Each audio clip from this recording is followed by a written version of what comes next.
Good morning, everyone. I'm back to read you some more stories. This one is called Adventures in Veggie Town.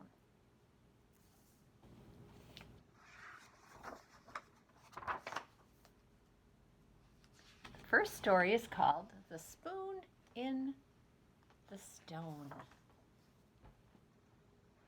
"Run, Junior, run!" shouted Laura Carrot. "Leave the soccer ball behind." Junior Asparagus tore across Mr. Picklesheimer's backyard. Right behind him was a dog with ferocious fangs. The beast snarled and snapped. Mr. Picklesheimer didn't like the kids on his lawn, so he bought a dog. Correction, he bought a creature that was part monster. Junior ran for his life. Just as the dog was about to attack, Junior leaped over the fence. He was safe, but the soccer ball didn't make it. The dog tore it to pieces and gobbled it up. Junior gulped. That soccer ball could have been him. The next day, Junior's mom told him that everyone was going to help Mr. Picklesheimer. "What?" exclaimed Junior. "Mr. Picklesheimer is getting old, and he needs help doing his yard work. So our family and the Carrots are going to help him. God wants us to serve others, Junior." "Today?" Junior gasped. "Laura and I have more important things to do." "There's nothing more important than serving others," Mr. Asparagus said.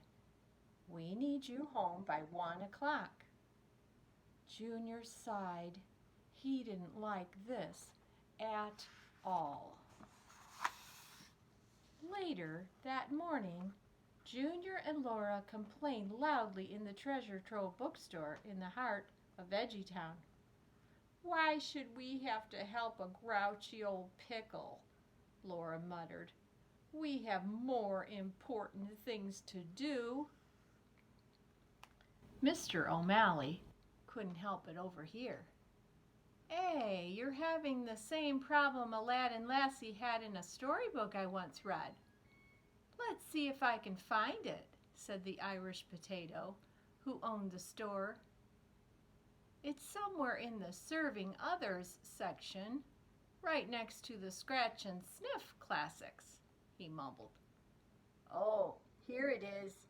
It's called The Spoon in the Stone." Junior opened to the first page and saw a huge castle with a drawbridge. Standing in front of the castle were two veggies in royal clothes. At that very moment, 4 words lifted up from the page into the air. They swirled around and round, growing larger and larger. 4 simple words. Once upon a time. The 4 giant words were swirled around Junior and Laura, and whoosh! Junior and Laura found themselves falling down, down, down. Everything was a blur as they zoomed straight through piles of large words and landed right in front of the castle door. "Welcome to Hamelot," shouted the tomato. "I'm Sir Irving, and this is my assistant, Sir Galaham. We run the Hamelot Hotel." "We like ham a lot," grinned the cucumber. "We've been expecting you," said Sir Irving. Junior and Laura blinked in surprise. "Huh?" "Here's your apron," said Sir Galahad, "and your tray." "Don't dilly-dally," urged Sir Irving. The hotel is packed with giants and ogres for this weekend's Fee-Fi-Fo-Fum trade show. We are having a shortage of servants. Irving and Galaham hurried them across the drawbridge. There's much to do, Irving explained. The Hamelot is the only place that leaves a ham on your pillow every evening instead of a mint. Galaham grinned. We like ham a lot. A few minutes later, you can start on tables and deliver room service, explained Irving. He took Junior and Laura into the Hamelot restaurant, which specialized in ham and beans, peanut butter, and ham sandwiches and banana ham smoothies. You really do like ham a lot, observed Junior. The restaurant was piled high with dirty dishes. 3 lazy knights gobbled up food and played ping pong with a ham ball. Can you see them playing ping pong with a ham ball? That's Sir Nezzer, Sir Philip, and Sir Luntalot. They used to be hotel servants, but after they became knights, they decided they were too important to help around the hotel. These lazy knights used to be known as the Knights of the Round Table.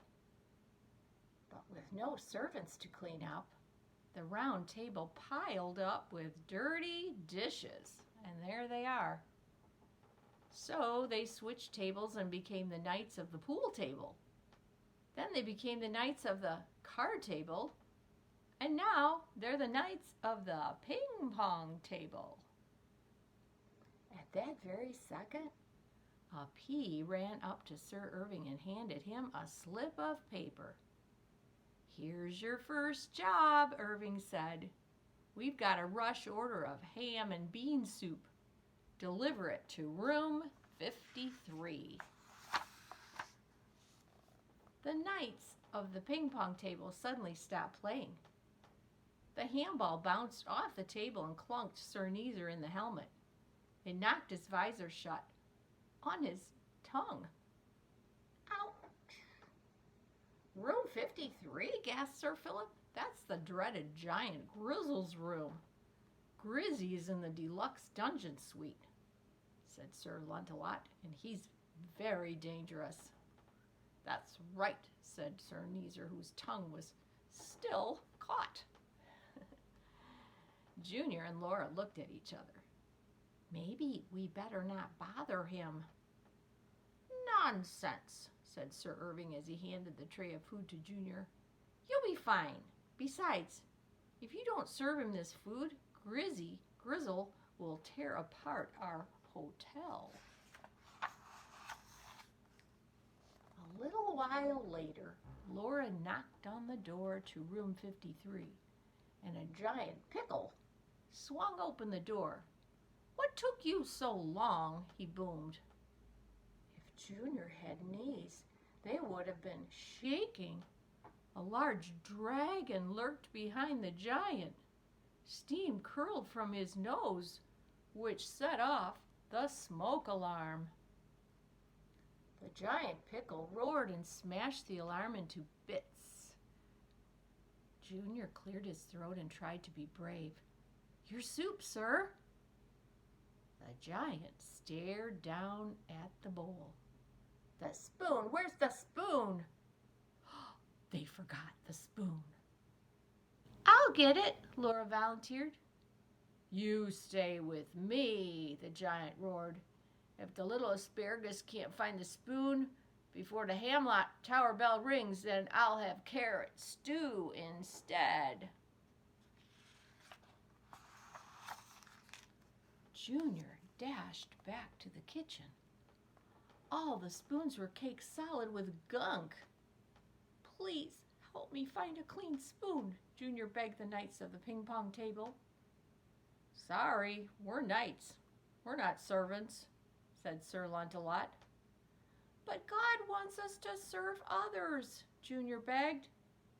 Sorry, said Sir Neeser. We've got better things to do, like playing ping pong. Junior spotted a large spoon sticking out from a huge rock in the courtyard. He ran up to the spoon and grabbed the handle as the others gathered round him to see what would happen. That spoon is stuck in ancient oatmeal, explained Mr. Galaham. Many knights have tried to pull it out, but no one can pull it out. Junior gave a mighty yank. That spoon would not budge. Then it happened. Junior gave a final tug and the spoon slid from the stone as smooth as butter. Trumpets sounded. Sunlight broke through the clouds. Everyone cheered. Holding the spoon high like a sword, Junior dashed back to the hotel. But he was too late. The Hamelot Tower bell was ringing. After running upstairs to Grizzle's room, Junior swung open the door. Was he too late to save his friend? He held his breath. Oh, hi, Junior, chirped Laura. Mr. Grizzle and I are having tea. Huh? After I gave Mr. Grizzle some tea, he calmed down, Laura continued. He's really quite friendly. Junior held out the golden spoon. Your spoon, Mr. Grizzle. Grizzle's eyes widened. It's the famous spoon in the stone. They say, whoever pulls the spoon from the stone has a true servant's heart, Galaham explained. God wants us to be a servant to others, Junior smiled.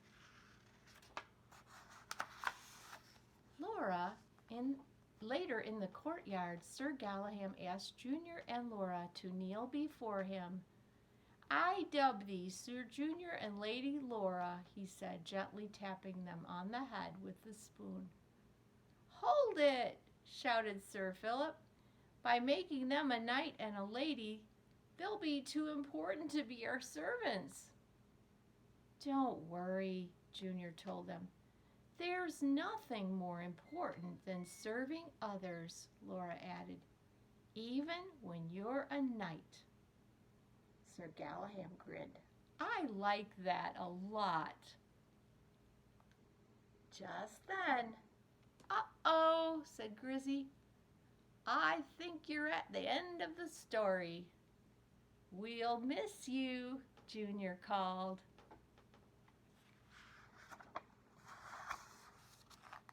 In a blink, they were back in the Treasure Trove bookstore.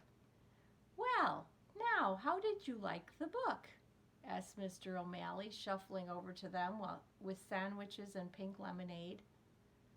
Learn anything about serving others? Junior and Laura stared at the Old English potato, still stunned by their adventure. Do all of your books do this? Junior asked. Do what, laddie? Mr. O'Malley asked as he set down the tray. You know, pull you into the story? Ah, yes, good stories pull you in, the potato said with a wink. Here, have a ham sandwich. Thanks, said Laura, but we gotta get back home. Oh, that's right, agreed Mr. O'Malley. You gotta help a neighbor, don't you, lassie? But I thought you had more important things to do. Junior and Laura looked at each other. No, we can play later. Ah, that's the spirit. Mr. O'Malley watched as Junior and Laura dashed out the door. Then he sighed. He took a big bite of ham sandwich and he smiled. I sure like ham, he said to himself. A lot. In short, there's simply not a more amazing spot for happily serving other folks, like a place called Hamelot. That's the first story in the Adventures in Veggie Town. I hope you enjoyed this story as much as I did. It's wonderful to be able to serve someone else, and it makes God happy when we could serve other people. Okay, I'll be back soon to read you another story from Veggie Town. Have a wonderful day or night.